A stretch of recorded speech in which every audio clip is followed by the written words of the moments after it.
দেশের একাধিক রাজ্য বাংলা ভাষাভাষীদের অপমান করা হচ্ছে বলে আগেই গর্জে উঠেছিলেন রাজ্যের মুখ্যমন্ত্রী মমতা বন্দ্যোপাধ্যায়। এবার তার অভিযোগ বিজেপি দেশে ভাষা সন্ত্রাস চালাতে চাইছে।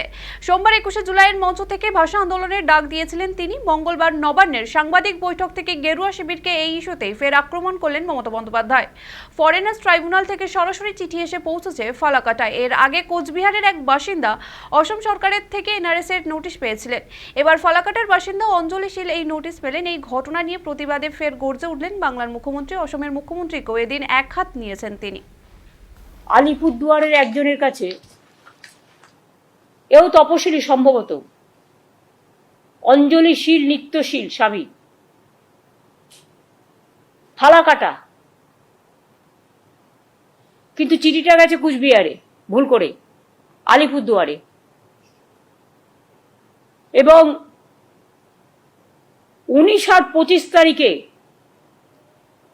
লিখেছেও পুরোটা আসামি ভাষায়, এবং আসাম গভর্নমেন্ট থেকে।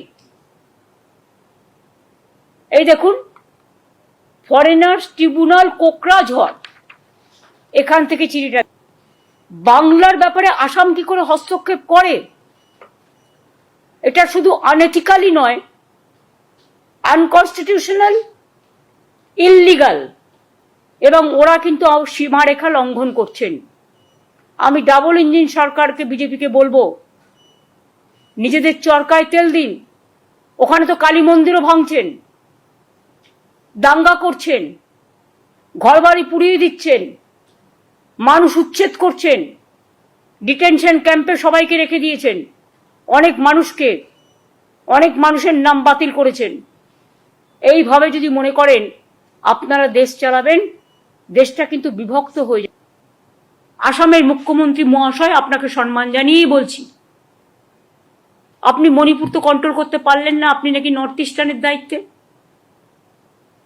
এমনকি মণিপুরের যিনি মন্ত্রী মহাশয়, যিনি আবার নর্থ ইস্টার্নের চার্জেও আছেন, তারা কেউ ভয়ে মণিপুরে যেতে পারেন না। ঘরে আগুন লাগলে জলে আগুন নেভাবেন কি করে? আগে তো ঘর সামলান। বাংলার দিকে তাকানোর দরকার নেই। বাংলা 1 নম্বরে আছে, বাংলা 1 নম্বরে থাকবে। আর বাংলার মেধা, বাংলার প্রতিভা, নাসা থেকে ভাষা মাথায় রাখবেন।